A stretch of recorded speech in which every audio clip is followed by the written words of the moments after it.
When's the election? June 3rd. So it's right after the music festival. What does the current mayor do with the festival? Not much. Fight me on everything. What's unique about that event is stock owners bringing their bulls to showcase. Most of them bring 2 bulls and they bring a rider. So they're showcasing their bull. So they want to make sure who they got riding. So do y'all have scouts ride. coming in from Yes. like PBR? Yes. You got people there just looking at those bulls and to move them on up the chain. That's why it's so competitive. There's people bringing bulls from Nebraska, Oklahoma, Texas. It ain't like your typical county rodeo. I think one guy ended up buying a bull that night for $80,000 because it beat him Friday night, and he put him in a trailer and said he won't beat me Saturday night. That kind of cowboy stuff. Why is a private citizen having to throw your largest events of the year on their own? It's local businesses. Lawrence County businesses really step up when it comes time like that. Lincoln County, Brookhaven, they step in. Man, if it wasn't for them, it wouldn't be possible. I've got a lot of support, a lot of positive feedback from them. Had a lot of them at my event that we held last week. Had about 130 people there. Rented out the National Guard Armory. We got a really nice, I don't know if you passed it on 84, but It's nice, huge. Seems like it costs you a lot to be a politic. It does. So what makes you want to do that? Ripken is into this mayor race more than anybody. He told somebody the other day, Paul, my daddy's running for mayor, but really, he's already the mayor. And that makes me the little mayor. It's because when I look at him, I want to make Monticello a place he can grow up and have that same heart desire that I had when I was in Pontotoc to want to come back home. Justin Mullins here today, bro. Hey, Paul, glad to be here. Yeah, it's been like over 15 years since we've been chatting online, just texting back and forth, I mean, just a few miles through the woods as the crow flies away from each other. But you're out of Monticello, Mississippi. That's right, Paul. Currently running for mayor. First political move I've ever done. I'm going to ask you about it, but you're a gym owner. Yes, sir. You host music festivals, bull rides. Want to bring a fair back to Monticello? A fair? You remember a fair when you was a kid, Paul? Yeah, you went to a fair? We just had the Okie Fest, and I didn't go, but I still this time of year, I get that feeling. You know, fairs, they kind of got a weird vibe now, kind of some weird people in them or whatever, but I bet you could do some research and you could find some good organizations that put on some good quality fairs. Laurel puts on a dang good fair. Yeah. Takes a lot of security. And then I guess over in Kentwood and that's right. Not Kentwood, Franklinton. Yeah, that's right. I went through there kind of doing some scouting a while back, and I saw all their fair signs. I've never been to it, but it seems like it's a big deal year round there. It is. Well, cool, dude. I'm glad to have you in today. Yeah, thank you for having me, Paul. Did you grow up in Monticello? I did. I went to all the way through the 6th grade in Monticello, and then we moved to North Mississippi. My dad took a job up there at North Mississippi Medical Center, and I wouldn't trade my time in North Mississippi for nothing. The little town I graduated from, a little country town outside of Tupelo, Pontotoc, Indian town. Heard of it. And I graduated there, and I got a lot of friends and family up there I still stay in touch with today and have a good relationship with. Wouldn't trade that time up there for nothing. But they'll all tell you one thing. I always talked about Monticello, moving back to Monticello. And I did when I graduated, and I've been back there in Monticello since 2000. And you started a gym there when? 2008. Dude, you're older than me in the gym industry. Hey, man, older in life, too. What made you start doing that? So we had a little gym in Monticello, Paul, that was in a building that, when I tell you the roof leaked, I'm not talking about putting buckets to catch the water. I'm talking about putting troughs. It leaked a lot. Been there, done that. And so I met a guy at a feed store. Big West is what we called him. I used to go to that feed store to get my garden supplies and stuff like that. And Big West took me in. You know, when we was young, Paul, we worked out, but we didn't work out right. And I try to tell kids at the gym that now, and you know, they don't really understand that to a full degree. But Big West took me in. We worked out in a shed behind his house that you could see through the floor. The roof didn't leak though, but it was kind of like a redneck Muscle Beach. But he had a lot of equipment in there. He brought me in. We worked out together. It was, I mean, there was no air, no heat. it was some gruesome workouts. But Big West inspired me to open a gym in Monticello, and at the time, we had a little old building under 1,000 square feet that I could fill with equipment, and we uh, I started looking around on eBay.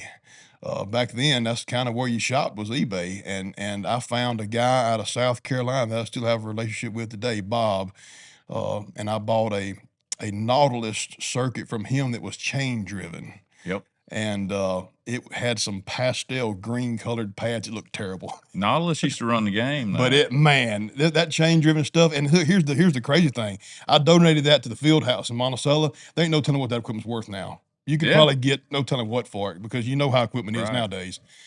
But when we started that gym, Paul, I needed 15 members to pay the bills. Wow. And that's exactly what we started with. But Big West was my inspiration there. He later passed away with complications with lymphoma. But I got a big quote on my gym wall from Big West, so he was my inspiration. That's cool, starting the gym. Dude. So you started out working out in his shed. Did you play sports? I played some in high school, but believe it or not, I was more of a basketball player than I was anything. Really? You look like a freaking bull rider. Yeah. Do you bull ride? I never bull rode. I rode some bareback back in high school, but that was it. Some Broncos? Yeah, some Broncos. So you're the real drip wrangler then. Yeah, the drip wrangler. Where's that tag at? I didn't see it out there. She says I ain't getting it. I want one on my Ford. She says I ain't getting it. I guess I just have to settle with the farm tag. Hey, it works, you know. Because when I went and bought it, I took the farm checkbook. I got a Mississippi State tag on mine. That's kind of farm. Yeah, it is. If you go to state, you're in the ag. That's right. You got the ag. But yeah, dude, I took my farm checkbook when I went up there, and she's like, "What are you doing?" I was like, "I'm at least getting a farm tag." So, at least I'm getting a farm tag on the 450. Right. But yeah, dude. So you opened a gym in 2008. Have you been in the same building, or have you moved spots? We moved, man. So I took off in 2 box Penske trucks is what I went to South Carolina to get that first set of equipment with. And that was a crazy ride, but we made it back safely, and I filled that little 28-footer. Yes, sir. You know about them? Oh, yeah. I think I've overloaded them, too. I think they got a 19,000-pound limit. Yeah. And literally, I can just feel it doing this. Swaying. Yeah. If you ain't never drove a Penske truck, you ain't never done nothing. That's what I'm talking about right there. I filled that little building up that was less than 1,000 square foot, and we operated there. Not sure if you know who Chris Young is, country singer. He worked out in that gym. Got some pictures of him hitting the heavy bag and stuff, but I later had an opportunity to move into the location I'm at now. It's an old tire shop, and it's a little over 5,000 square foot. And so when I moved what was in, that little bitty gym into there, I was like, holy crap, dude, we got a lot of room. I had never been there. I passed through last weekend. I saw your how would you say that, majorial? Your majorial campaign? I think that's right. I think it is too. Yeah. We're in the South, so I'm whatever. not real sure. But yeah, I saw your banners, and I was like, man, I ought to dip off and go check his gym out, because I knew you were coming. Yeah. But then I didn't want you to think I was like sleazy going to your gym. Spying on me? Spying on you. That's what everybody thinks. What kind of dirt can I get on this guy? Paul Kirkland over here pull up at your gym. He's finna buy your gym out. Yeah. But you said beforehand you was gonna sell it to me if you became mayor. Hey, man, I can't. I'm about to keep the gym, Paul. Mayors don't make that much money. But it looks cool. I mean, you got the full ceilings blew out with the rafters exposed. That's right. That's my speed, dude. It's hardcore. We got the mats on the floor. Yeah, it's old school, and I kept that because that's kind of the way Wes, was, and I wanted to keep that atmosphere. So he's a legacy in your life. He's a legacy. That guy was on chemo, Paul, in there benching 500 pounds. Dang. He was a freak. That's wild, dude. So you've been open almost 20 years. That's crazy, man. That's almost before social media, really. Yeah. I guess that's why I didn't know you opened in 2008, because I was 2010, and I thought I was a pioneer, but you're the real pioneer. Your first one was Ellisville or Collins? Collins. Yeah. Ain't that crazy? How bad did people not believe in it when you're building something like that in a small town? They thought I was crazy. Yeah. They thought I was crazy. And look, in these years, you know it too. The fitness industry is up and down. Mm-hmm. Right now, it's wide open. I mean, you could do anything related to fitness on social media right now, and you're liable to blow up and be all over the place the next day. But there's times where we've been through this to where you was the outsider if you worked out. That wasn't cool. Yeah, for sure. You know, Just like entrepreneurialism. That's right. Now entrepreneurialism's cool. That's right. People brag about it, but at one time I remember like you were crazy. That's right. You thinking you're not using your senses when you think like that. Yeah. But now it's cool to brag if you're an entrepreneur. So you graduated high school at Monticello? No, graduated from Pontotoc in 2000. So you left Monticello in 6th grade. Moved up there, went through junior high school, and then moved back to Monticello. My dad's side of the family has always been from Monticello. They still live there. Dad actually moved back to Monticello after he retired from Northwest Medical Center. My brother, after he graduated from Mississippi State, he moved back to Monticello, but now he lives in Foley, Alabama with his family now after he got married. But my mom's side of the family, this is a little unique story. So my grandpa, he's a preacher, was a preacher. He passed away last year. Parkinson's took his life. But he graduated from preaching school in Texas and moved their family to Monticello to start the first congregation there. I actually still go there. We don't have very many people, and this is going to tell you why we don't have many people, because I'm the song leader. Are you really, bro? If I'm the song leader, that means we're in bad shape because I don't sing real good. But anyway, he started the congregation there. I still go there, and then he later moved to Tupelo with his family, 4 kids, and they all still reside up in North Mississippi. Dude, it sounds like you're a big visionary. Grandpa also rode the school bus with Elvis Presley. Really? That's wild. Crazy. Yeah. Yeah. So, music leader, and you don't sing well? I don't sing well, Paul. Don't ask me to sing. Y'all singing hymns or what? Yeah, we sing hymns. We don't even have a piano behind us. It's just singing. So you hoping they speak acapella. Up? That's right. You hoping they're singing. So is it like Church of Christ? Yes, sir. Okay. Church of Christ. That's kind of what I mean, I remember I just went to one and I just realized my dad always told me, like, because we had a Church of Christ right by our house, and that's one thing I remembered. He's like, they sing a cappella, because he was always big into music, playing around and stuff. Not any jabs at it, but yeah, I think that's cool, man. It's old school, kind of like Mayberry. For sure. Yeah. So when did you venture back to Monticello? So after I graduated in 2000, I worked a little bit with a company called Fastenal. They was just starting out.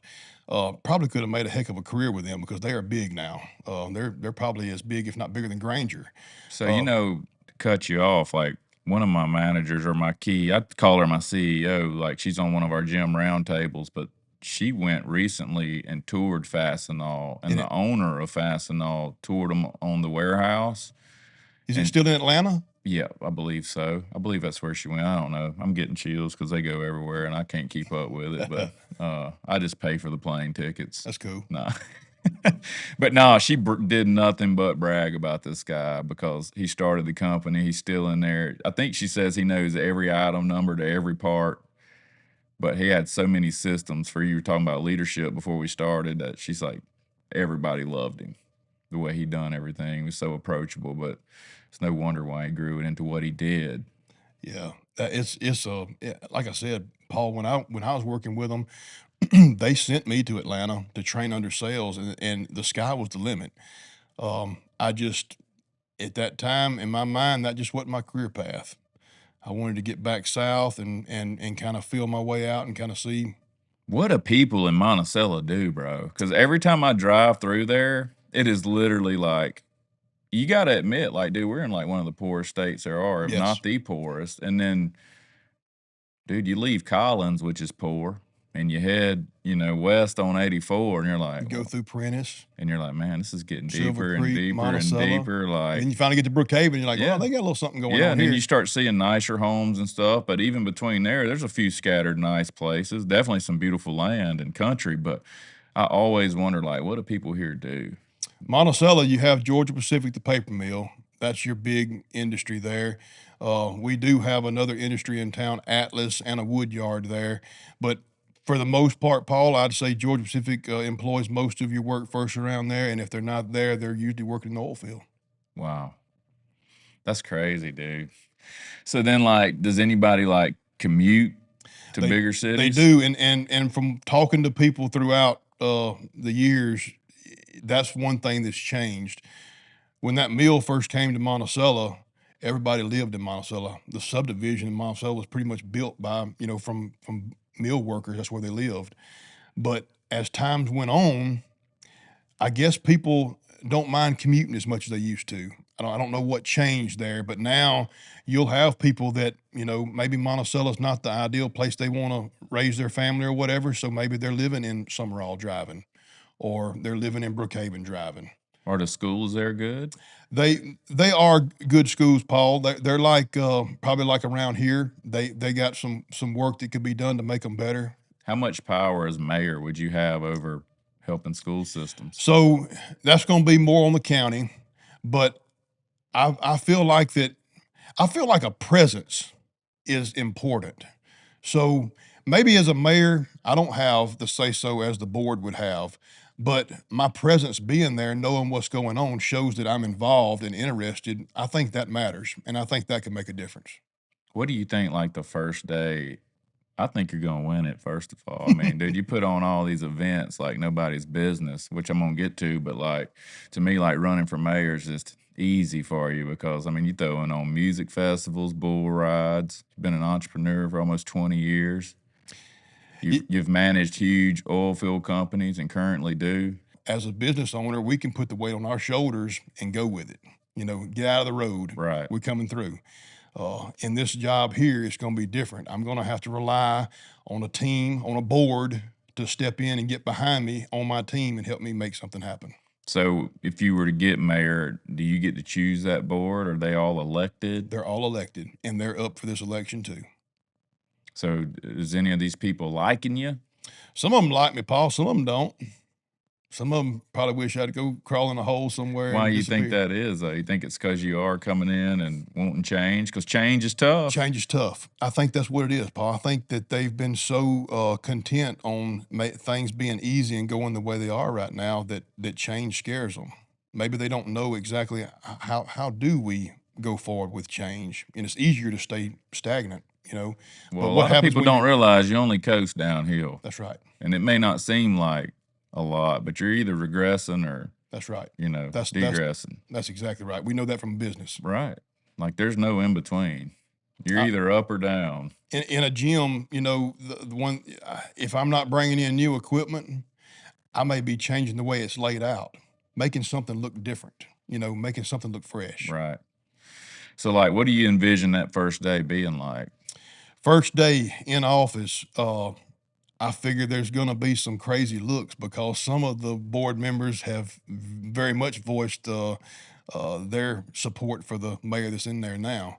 So that'll be a kind of a good face-to-face to have with them. Like, hey. Are they running as well? Yes, they are. But I think that for the most part, I think I will have support from the board, and I think that we can embrace this change together and move forward to make Monticello stronger. What's like some of the key points that you're gung-ho to go after? So we have a lot of basic needs in Monticello that's been neglected. Water, garbage, sewer. We have a lot of buildings that have been vacant so long that they're to a point to where they're just about you can't turn them around. It'd be almost to a point where you just need to tear them down. We have homeless people in Monticello. Really? I never in my life would have thought that. And we have no plan whatsoever for them. We have a lot of turnover with our police department. So when I get in there, I want to show support. I want to let everybody know that I'm on your team. I'm here to help you. Because one thing in the oil field, it doesn't matter how good of a leader you are. You're only as good as the people underneath you. That's right. If you slip, they fall. That's right. And that's, I know we're not Mayberry, but what would be wrong with me hopping in the car with the police chief? Sorry, bro. Got to mute my phone before the podcast. He's probably wondering when we're dropping his. Yes. He's the history buff. Oh, my goodness. But I know. Do you have a lot of crime rate right now in Monticello? It is increasing a lot. We have a lot of burglaries right now. And the population's what, 1,500? Wow. A lot of burglaries. And, we're not Mayberry. Okay, I get that. But what would be wrong if I hopped in the police car with the chief and people see me riding through town? I think that's a presence. It lets you know, hey, your mayor cares. Somebody's watching. I I don't know how you was when as a kid, but if I seen cop cars riding around or adults around, I was less likely to mess up. Right. Whereas if I didn't see nobody, I might get a little brave. Much less if you got out and shook their hand, That's right. and broke that. I walked around one of the neighborhoods that's had the most crime, burglaries recently, and I had a couple of old ladies. This is kind of funny. They said, excuse my language, but they said, we just need your big ass riding around here, and then they won't be acting up no more. But that's funny. But the thing is there's not a presence there. They're not seeing cop cars. It ain't about me riding through there. It's about what they're saying is these kids needs to see authority riding through the neighborhood. Is it mostly like juveniles It that's is. causing problems? It is that they came from no direction, and that's really a lot of the parents and families. That's exactly what they refer to them as. Their kids. Do y'all have like public parks and all? We do. Atwood is a public park. Do y'all Over have to the like music festival. basketball courts? We stuff don't. Like that? That's something that I would like to do, is to get some type of after school rec facility, because so in Monticello, my gym is the hangout. I bet. That's where people come after school. They hang out at my gym. But some people can't afford $30 a month, So I would like to get something going to where we have a after school facility, to where it's not just working out. Maybe have some computers in there for kids that don't have computers at home, to where they could do stuff on the computers while they're there. I think that'd be something awesome to have there in Monticello that we haven't had and that I ever know of. Yeah, I mean, dude, if you could just go somewhere and have internet, do homework, shoot hoops. You think boredom's a big problem with I the think so. burglaries? What is there to do? Right. When Act up, when you're bored and there's nothing to do, that's and when you're you feeding acting your up. brain with the music that tells you to do it. That's right.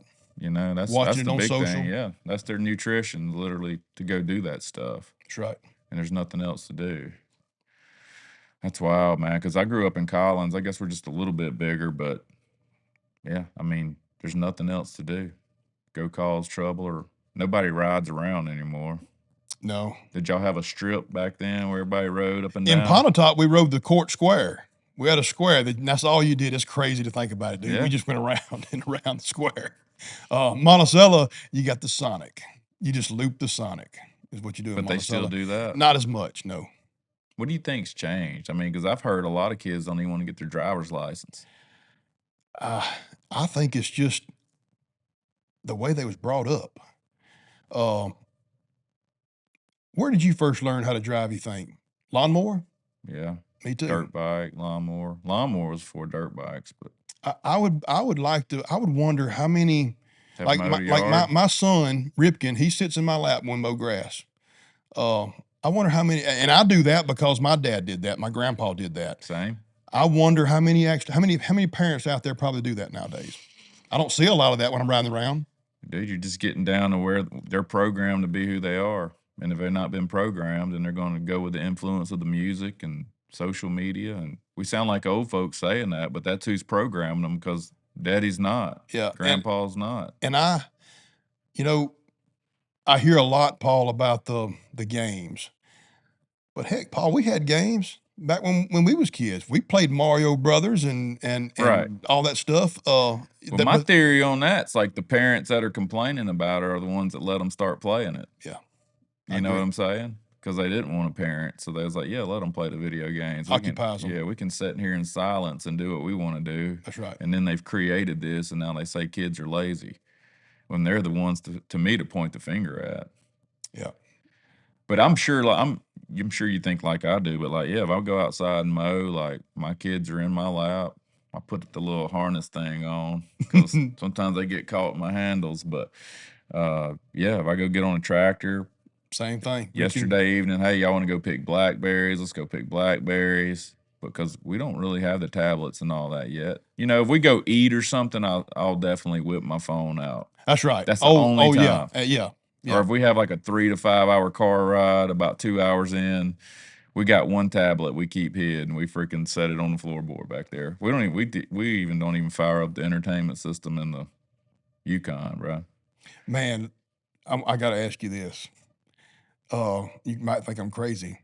So the older you used to, I was all about the radio. Okay, whether it was listening to a talk show or music or whatever. So my office right now is just right outside of Morgan City in Louisiana for the oil field is where I work. That's about a 3 hour ride. Okay. I couldn't tell you how many times I've gotten the truck and took off down there and make it well into Louisiana and realize I ain't even turned the radio on. Right. Silence. Thinking. Well, dude, whenever you're in a position like you, and then you realize songs that are harmless, you're sitting there thinking those words. It's about love or whatever right. it is. Like, dude, that's what you're thinking about the rest of the day. That's right. So the way I explain it's like I'm not letting no other man control my thoughts. So I Yes. literally don't listen to music no more.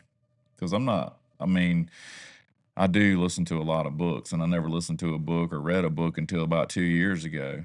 And now, like, if I was to do that, I'd already have the book I'm going to listen to and the time that it takes me to get down there, what I could listen to. And I'm just obsessed with learning and bettering myself. So, man, when you realize that and then realize how just listening to music's like eating freaking donuts almost. It's nutrition for the brain, and it's just terrible. So for you. I've made the first step there into accepting the silence. Now I need to take your advice and find the books to listen and Yeah, learn. but you probably, dude, look at how creative you are. Yeah. You know, you got conscience congruency going on in silence. You know, that's you speaking to the Lord, dude, I'm sure. And you're getting visions and how to do things, and this is what I would do. Man, that's a good idea. I'm sure that's what you're doing the whole way you're driving. Oh, it is. Because for you to put on the stuff you've put on, I mean, you're a creative person. People may not recognize that, but to organize a music festival, and you got big names coming to that, huh? Oh man, last year, Paul. I mean, it's hard to get people to understand. You can understand this from a business standpoint, but a weekend event, $312,000 in Monticello. That's huge. Right. That is huge, and we more than we covered it and made a profit to start the next year with. And we did it that big because it was the 50th anniversary. And when I got on the committee 8 years ago, that was my thing. The 50th year, we're going to blow it out. We're going to sink or swim. We're fixing to blow it out because the 50th, that's a big deal. We're the longest running festival in the state of Mississippi, meaning that yearly. We've had some other festivals that may have 70 or 80 years, but they skip years. Right. So we blew it out the water, man, and that was huge. And then man, the rodeo. So right after that 50th anniversary year, after I about killed myself doing that, I had a buddy of mine named Tate in the gym. He said, Mullins, he said, I got a guy that puts on these bull rides, and man, we ain't never had nothing like that around here. And he said, that'd be kind of cool. And here I am, I can't keep my mouth shut. And I started asking him, Tate, tell me more about it. We talked a little about it. I went home that night, laid in the bed, going through my mind, called him up the next day, said, let's do it. In 45 days, we pulled off a bull ride that ain't never been done at Atwood before. And Is everybody that where you done it? Was at the water park. Remember, I called you about the sod because I thought the mayor was going to make me resod the whole field. But, dude, we went back and planted grass over it, and it looks better now than it did before. Right. But yeah, everybody thought I was absolutely crazy, or thought we was, me and Tate both. It was kind of like one of them things, you know, tell me I can't do it and get out of the way. Did y'all sell that out or? Yes. Wow. It was crazy. We had to, we ran out of our armbands that we had for it, and we had to use the Atwood Music Festival armbands to make up the rest. How do you keep, like, since it's outdoors like that, how do you keep people from just walking in? So the park's got a gate that you come into. So you can filter that. Now, look, man, they got a boat ramp down there. So you're going to have some rednecks that try to ride the river and come in the boat ramp. Let them, huh? You know, I mean, it is what it is. You try to guard it as much as you can. But for the most part, everybody pretty much has it. I have security. I bring security from Hattiesburg over here, and they help me watch for the armbands and everything. How many people did you have turn out there? Bucking had, I think our biggest night was around 2,500. Wow, dude. I thought you was gonna say like 200. No, man. No, 2,500. we had more than 200 that Friday night when everybody was having homecomings. Wow. So it's planned again, second weekend in October this year. It'll be Bucking 2. So, like, did you learn any things to do and not to do from the first one? Absolutely. So I learned, here's what we need to do. We need to start a business to where we sell stands. There's nowhere around here that has pull-out stadium stands. Which I remember the ones y'all had looked nice. They was. I got them out of Georgia, but that's the problem. Georgia, Tennessee, and Texas are the closest places I was able to find stands. And I'm like, why is nobody around here doing stands? But anyway, that was a huge expense. So I got to shop around better for that because I didn't have enough stands. I had people standing around. They didn't complain, but I felt bad that I didn't have enough seats for them. But yeah, another thing I learned was 2 hours of nothing but bucking bulls. That's something you don't get to go to Dixie National and see. You go to Dixie National, you're going to see 8 bulls bucked. You come to bucking on the Pearl, it's 2 hours of bull after bull after bull. It's intense. So after 2 hours of seeing that high intensity and you hollering at little Johnny for running around, screwing up, messing up, everybody's ready to go. Right. I wasted money on having music afterwards that I won't do again. It's Makes just sense. after 2 hours, it's been high intensity. Everybody ready to go to the house. So take that money, move it toward getting more seats and everything. And I think so. Yes, lesson learned for sure. So do you do that? That's multiple nights. It's 2 nights, Friday and Saturday. So you'll stick to that. Yep. Do you buck both nights or just Both nights? 2 hours both nights? 2 hours. Same athletes? Most are the same. Dang. Where are all they coming in from? They come from everywhere. So it's a real, man. They was one of those bulls ended up going to Vegas and for the Nationals. But what's unique about that event is stock owners bringing their bulls to showcase. Most of them bring 2 bulls and they bring a rider. So they're showcasing their bull. So they want to make sure who they got riding. So do y'all have can scouts ride. coming in from Yes. like PBR? Yes. You got people there just looking at those bulls and to move them on up the chain. That's why it's so competitive. And you're seeing there's people bringing bulls from Nebraska, Oklahoma, Texas. It ain't like, your typical county rodeo. That's cool. I've always wondered how people got their bulls ready to go to something like that. I think one guy ended up buying a bull that night for $80,000 because it beat him Friday night, and he put him in a trailer and said he won't beat me Saturday night. Really? That kind of cowboy stuff. So he just bought it. And didn't buck it no more? No, he couldn't. After it traded ownerships, he couldn't. Right. He trailered it. 80 grand. Yep. For a bull. That's wild, dude. So then what about the music festival? Like, how do y'all get the big names? So I was fortunate enough to be able to start doing my own booking. Usually you got to go through an agent. They got that locked. And it's mainly to where people can have a chain of command to go to these agencies and artists to get them booked. During COVID, everything stopped. And I was using a friend out of Jackson, Arden, that was doing, he done our booking for us. And Arden just didn't have the staff because most of his events had got canceled for COVID. And he helped me he shared contacts with me that usually wouldn't be done and helped me book that year. And afterwards it went well. And he came to me and he says, hey man, I know you're not in competition with me. This is your event that you put on here. If this is something that you want to try to do on your own, I'll support you and help you any way I can. I know this would save you a little bit of money. So I took it on and I've been doing that myself since COVID. Do you ever just like go to any of them social media where, a lot of independent artists have where you can. Your independents you can connect on social media. It's your Nashville acts and stuff like that you're going to have a certain number to reach out to them. So how do you fund something like that? Because sponsors. So I'm sure they're like at least 20 grand to come play. Oh 30 my grand. Gosh. Yeah. It's crazy. It's crazy. Some of your people that you would that you haven't heard of in a long time or whatever is still $200,000 Oh wow. to come.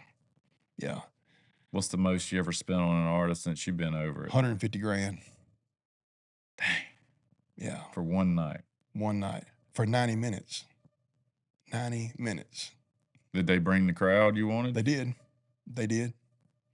Do you find like when you bring the big act, you got to market it as hard? You have to market it harder.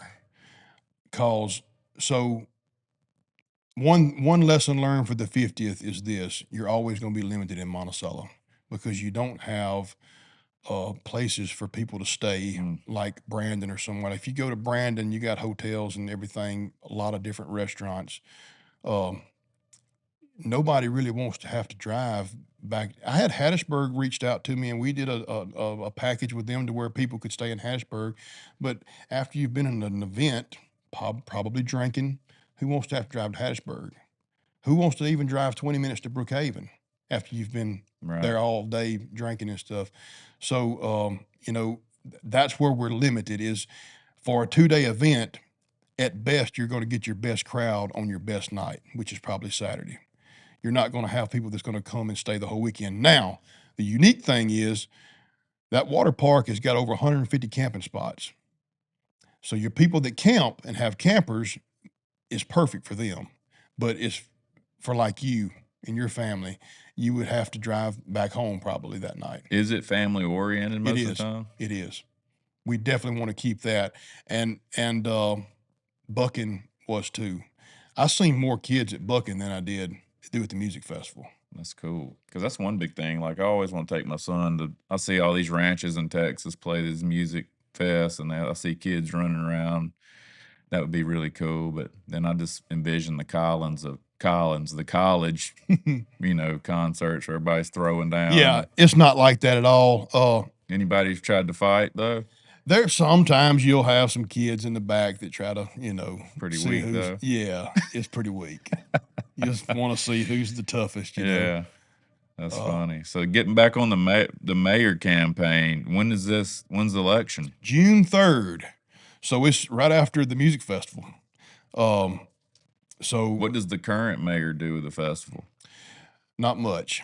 Fight me on everything. And so I've always questioned, why is a private citizen having to throw your largest events of the year on their own?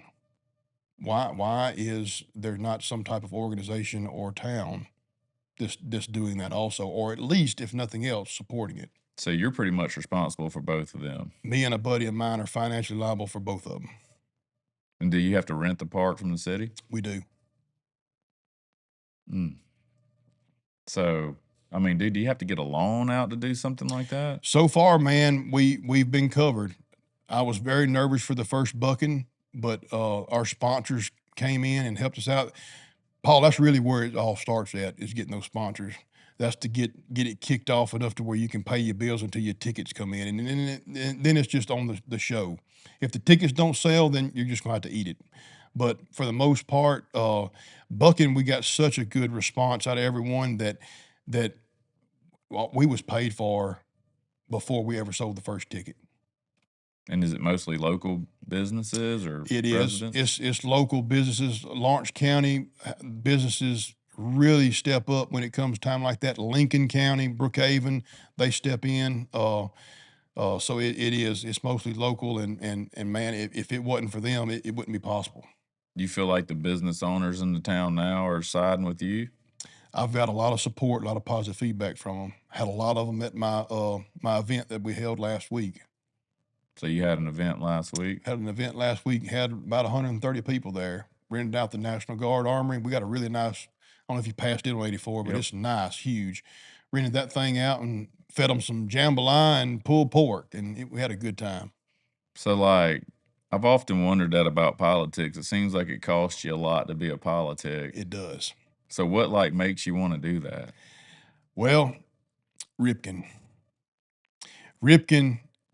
is into this mayor race more than anybody. He told somebody the other day, Paul, that my daddy's running for mayor, but really, he's already the mayor. And that makes me the little mayor. And at the event, he was talking about, somebody asked Brittany, who would you say Justin's hero is? And Ripken runs up there. I am, because of my ninja skills. And it's not that Ripken is my hero, but it's not because of his ninja skills. It's because when I look at him, I want to make Monticello a place he can grow up and have that same heart desire that I had when I was in Pontotoc to want to come back home. That's cool. And Ripken's 5? Ripken's 5. And you got any other kids? That's it. I'm Really? one and Just- done. Really, One bro? and done. One kid. Yeah. You need to get back busy, dude. I'm too old, Paul. I started late. I'll get you some swings in your living room. Yes, indeed. 4 of them. That's cool, dude. So does he play sports? Ripken plays baseball. He better be good with a name like that. Right. He's kind of got a lot to live up to. But yeah, we had 2 back-to-backs yesterday with Coach Pitch baseball. But he's getting the hang of it. He enjoys it. That's cool. So, like, currently, like in Monticello, like, how big is the police department? Is there any plans to expand that or just take a different route as far as day to day? We got one opening right now, but I think for the most part we're filled. We could probably have one extra cop on duty, but for the most part we're staffed. It's just them guys are starving for support. They want somebody in there that's going to back them and stand with them and give them what they need to do their job and feel like they can do their job. Yeah, that's the reason I passed through Monticello last weekend, because Macomb was hosting an event at my gym, like to hire like a career fair. Mm-hmm. I'm not sure how well they turned out, but like, dude, they had their whole staff there on a Saturday, set up testing in one of my rooms, and then the field test they ran. They also did physicals, fitness tests inside the gym. I thought it was pretty cool, but it really kind of hit home with me when I saw how many of the, police force was there on a Saturday, spending the whole day just to try to get some new staff in, and they wasn't beating the walls down to come work, but yet it seems like everybody is always judging them or knocking the decisions they make and what they do. But I was just like, man, that's all I could tell the captain when I left was like, man, hats off to y'all. You spent your Saturday here, and you guys are trying to get new employees, new staff on the police force. And, I'm sure you get talked about a lot. It's always what's wrong and not what's right. And I don't know, it just kind of hit hard with me that they have to do this to get police officers. So I thought that was really neat to see that. And like I said, I'm not sure how well they turned out, but that's when I was passing through when I saw you. Yeah, the career fair. So you switched out your hat because you promised Ripken you'd wear that cowboy hat. I promised Ripken I'd wear the cowboy hat, and I wear a lot of hats, as we've talked about already. But the most important hat's one as a dad, and I know that you feel the same way about that. Definitely. So Paul, the career fair thing made me think about something. Is I also teach part-time at Southwest Community College. They got an industrial program down there that is designed to move kids into workforce, like whether it's the paper mill, Nissan plant, offshore, whatever. So I took those kids in a freaking van, dude. This van was so tall that the wind coming across the Chaffalot Basin, I thought it was going to turn the freaking van over. But I took them to a career fair down in Lafayette a couple of weeks ago, and there just wasn't the turnout there that I thought there would be. Back when I come through all that, man, people were hungry.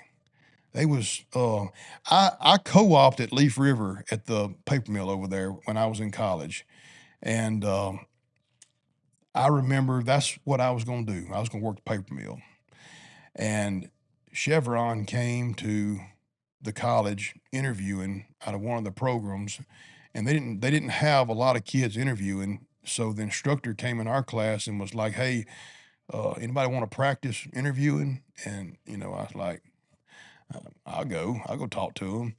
So I went and talked to them, and they liked me, and they wanted to fly me offshore to a platform to take a tour, and then that's where it all started. With 2004, started with Chevron. So back then, dude, we was hungry. We was wanting to go to those interviews and everything. Now it's almost like Our kids are waiting for someone to come to them and say, "Hey, would you like this job?" And it don't work that way. I feel you. Yeah, because I remember in college, I tried to do a co-op program and I couldn't get in. And that's when I took the civil engineering route. But it's crazy to think like I was going to graduate and go work for MDOT and make 28 grand a year and be off at 2 o'clock every evening or 3 o'clock and drive the MDOT truck home and survey highways. But a lot's changed since then. But that was my dude. You're going to kill it when you do this. Yeah. That was big. That was big doings for me in college if I was able to pull that off. But I took a different route too, and it involved a Penske truck and lots of gym equipment. But so, you ever going to open another gym? I want to actually have all the equipment right now sitting in storage ready to open. Just got to find that place. And you know how that is. It's hard. It's taking a gamble, Right. Some places, gyms, when I first opened my gym in 2008, there wasn't near as many gyms around. Now it seems Right. like gyms pop up all the time. Everywhere. And be it what it may, it's cliquish. It's not that your gym's better than this gym. A lot of it is this is my people. Right. This is my group. We're gonna go here. So it's a little scary when you think about opening one up, especially when there's multiple gyms in that town. But there's some places I feel like that it could work, and I just maybe need your motivation to Hey, let's go, bro. kick me in the ass and say let's do it. I've just always wondered what it's like to win like a political seat somewhere like mayor. I'm just trying to figure out what the first day feels like. I mean, do you keep working offshore? You be able to? So the oil field's going to have to take a significant back seat in this. I consult now in the oil field. I'm not directly on his company. I do go to the office some down there, but as far as being out in the middle of the Gulf of Mexico, I can't do that.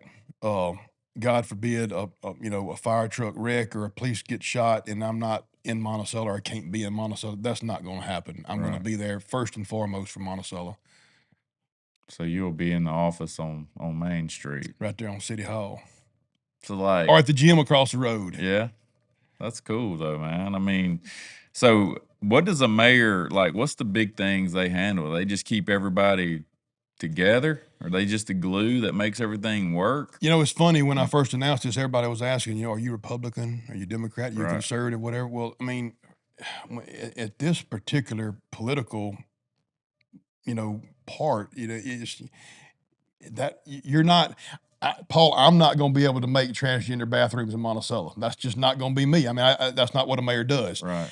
I can fix the roads. I can get our police department working right. I can get your garbage picked up on time. I can make your water not brown anymore. I can do that kind of stuff.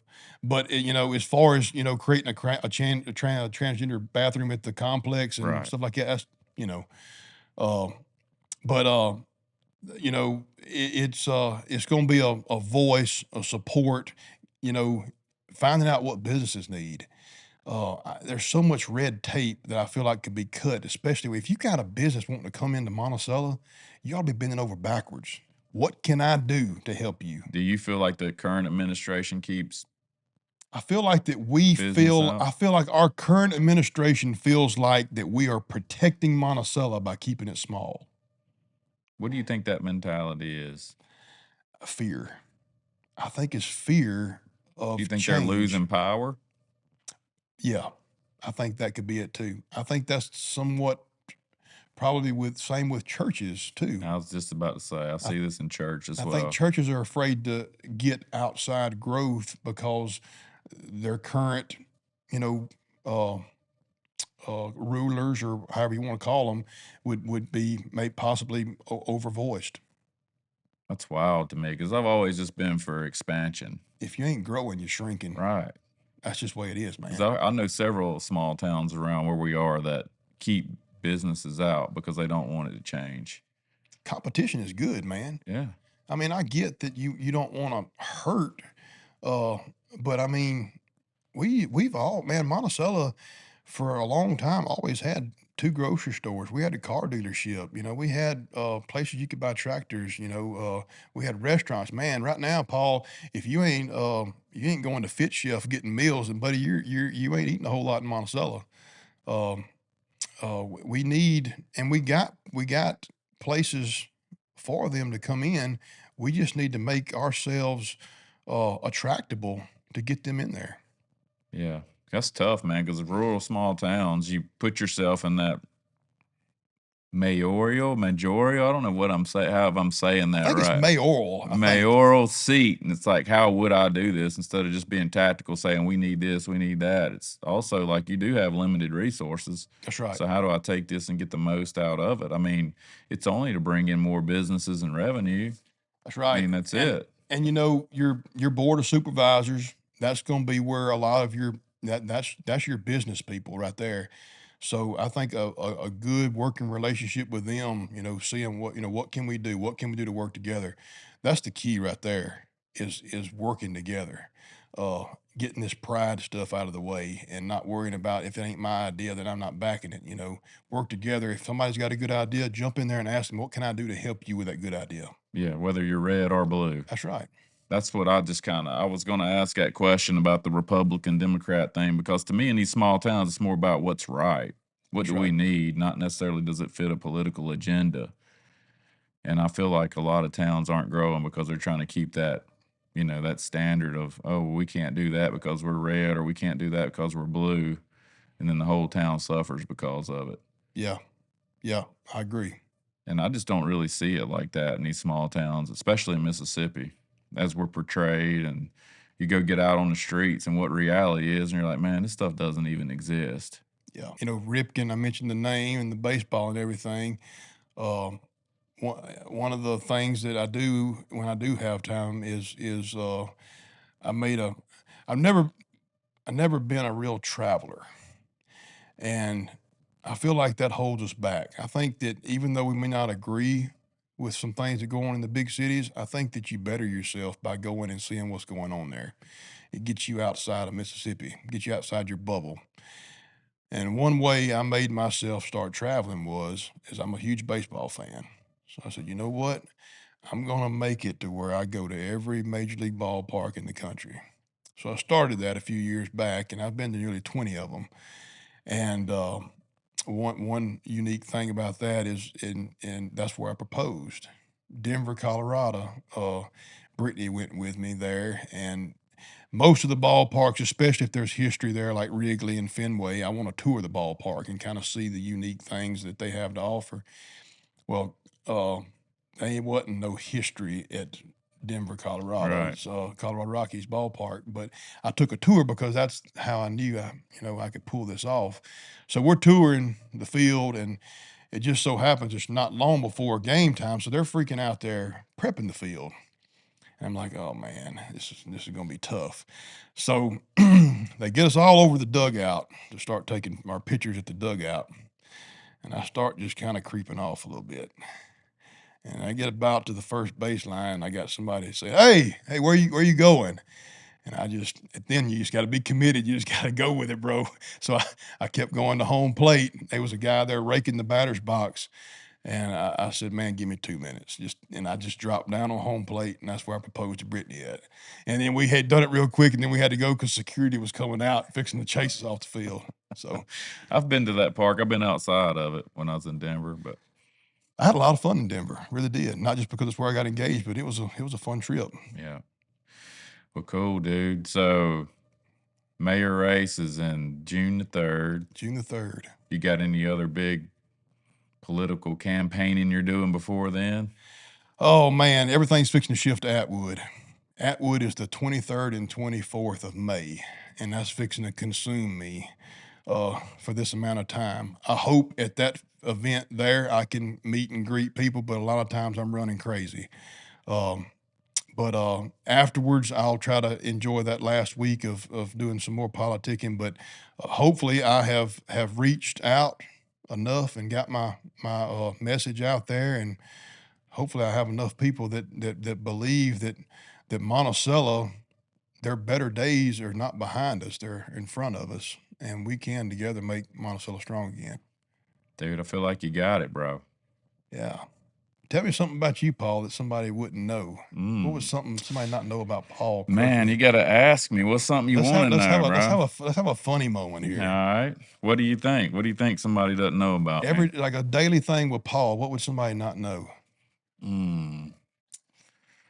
Trying to think, dude. I mean, most people know I wake up early. Man, you got to get more specific because I take everything I do like I don't really understand. Like I don't think I understand what I do every day. Like I even told my wife before I came in here, like you're rolling, babe. You're rolling. Well, I had like a bad headache, and I'm like, dude, most people sleep in because they got a bad headache, but I always pretend like I told her this morning, like my motivation was I pretended I was in a hotel room in New York City and I had a speech that somebody paid me $100,000 to do. So I got to get up and feel good by 6 a.m. to give this speech. Yes. And have my God energy that I get every day, because this morning, dude, I just felt terrible. And then it just made me aware of like how much our feelings are in control of our thoughts sometimes. And I just want to make my thoughts control my feelings. So no matter how bad I feel, I got to gain my thoughts and overcome how I feel to go do this service. And dude, I got over it. That's awesome. And I thought I was going to throw up at one point. If I was just sitting in a chair at 4 a.m. I'm like, if people saw me, they'd probably think I'm nuts. But I'm literally like, dude, someday I'm going to have to do something like this, and I'm not going to feel good. I'm not claiming negativity, but I got to be that person now in order to get this one day. Just like you're being mayor now in order to, do the job in the future. Yeah. I don't think you just start being mayor the day you get elected. No. And look, that's the thing right there, man. That's your slogan for Atwood. You don't start being mayor the day you're elected. Welcome, folks. Or you don't start trying to be mayor right before election. Right. Like start paving potholes. We've seen more activity from our mayor the past 3 months than we have the past 8 years. Putting flower pots out and watering them. And yeah. But no, man, that's we all got those things that people wonder about. What's his thing? I have more time than people think I have. You told me that earlier, and that really surprised me. Most people's like, dude, I'm sorry to bother you. I know you don't have time. And I'm like, I have a lot of time. I'm just focused. Yeah. I'm a visionary. So like, I feel like I'm the one that has to pave the way. So that takes creative time, and you got to allow yourself to be that. If I'm out, being reactive and working, doing these things that I was brought up to do to make sense. Who puts the kids to bed at night? How do you get in bed so early? We all go to bed at that time. So my twins, they're easy. They're only 7 months old. So the 6:30, dude, they're ready to go to sleep. So we normally put them to bed, and then I'll do Asher, and Christy does Collins, and then I shimmy on. So here's a funny. This may cost me the election right here. So I'm a free bird kind of guy. Most of the time, Paul, I ain't wearing no underwear. Free balling. Sure, dude. That's how I roll, Right now, bro. And that's the way I sleep too. And right. And Ripken, that doggone it, he's done got to where he comes crawling in the bed, and it just makes it very awkward. Very awkward. But and he's getting to the age now to where he's letting everybody know, hey, my daddy sleeps naked. Well, I got some new ink this weekend, and Asher, when I was getting dressed to do this, I took him to school. That's one thing I love to do every morning is take my kids to school and pick them up if I can. But he told me he's going to get a wiener tattooed on his stomach. It's classic right there. That's great. So I made him go tell his mom what he's going to do. Did you tell him that? That's what she probably said. Yeah. He told her a big diddle. Big diddle. Yes, indeed. Get a big diddle on his stomach. Yes, indeed. But I'm the same way, dude. I don't like underwear. No, I feel restricted, man. Yeah, man. I'm gym shorts and just rolling. Yeah. And then my kids don't really understand nakedness. So, like, if you pull up to my house in the evening, we're like a tribe out here. Yes. Swim, daddy. And then they're literally like, you got to get naked. Yeah. You got to get naked. Yeah. It's almost weird. We're jumping in the pool, no clothes off, getting out, I'm probably going to have people now staring at my crotch now when I'm out politicking, and this guy ain't wearing underwear, The mayor who don't wear underwear. Yeah. We'll start a new thing. Yeah. These are my mayor pants. My mayoral. I'm going to go home and practice those words today. Yeah. I'll try to figure out which one's the right one to say, too. Yeah, because I feel like I'm botching it.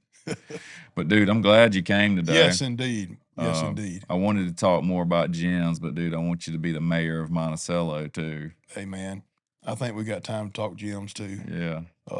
Yeah, absolutely. But I appreciate your support, though, Paul. If you get it, you coming back, bro? Hell yes. I want to hear what the first day was like. Yeah. So be making a journal. Yeah. Live stream it. I think people are going to be supportive, man. Is that what comes to your mind? Is you got fear people are going to think you're crazy or not like you?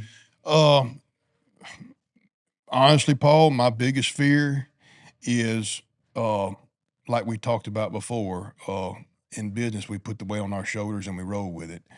When I lay down at night right now, my biggest fear is, what if I don't get the support to make the changes I want to make? I realize that by live streaming and showing the citizens of Monticello that it's not just me, that I'm getting blocked or whatever whatever the cause may be, may take some pressure off of me. I don't like to fail. And that's what bothers me when I lay down at night is I need that support. Let's go into this not thinking about the way things have always been, but how things can be. And let's move forward. Yeah, dude. And I don't think it's really failing if you don't get something pushed through. It's just like, how can I pivot and get them on board? Absolutely. Because I don't think grinding and adversity is the way. That's what we know, right? Grinding. We've always known. What we know is the grind, but then people don't receive it, and then you got to have those people in order to do your role. That's where leadership gets tough. Is because flesh does want to go out there and hump up on the hammer and get it done themselves, and but when you got a team behind you, it's like, dude, I got to sit back and I can't be tough guy and go out here and force this. I got to get them bought in and let this go in harmony and pull that big lever. That's right. So, dude, I think you got it, bro. Appreciate it, bro. I appreciate you coming through today. Yes, sir. And when you get it, you're coming back. Absolutely. I'm gonna wear the shirt. Yes. So, like, dude, if anybody's got any questions about the campaign or the gyms, how can they reach out to you? So the campaign, I had a guy help me create a website, justinmullins.org.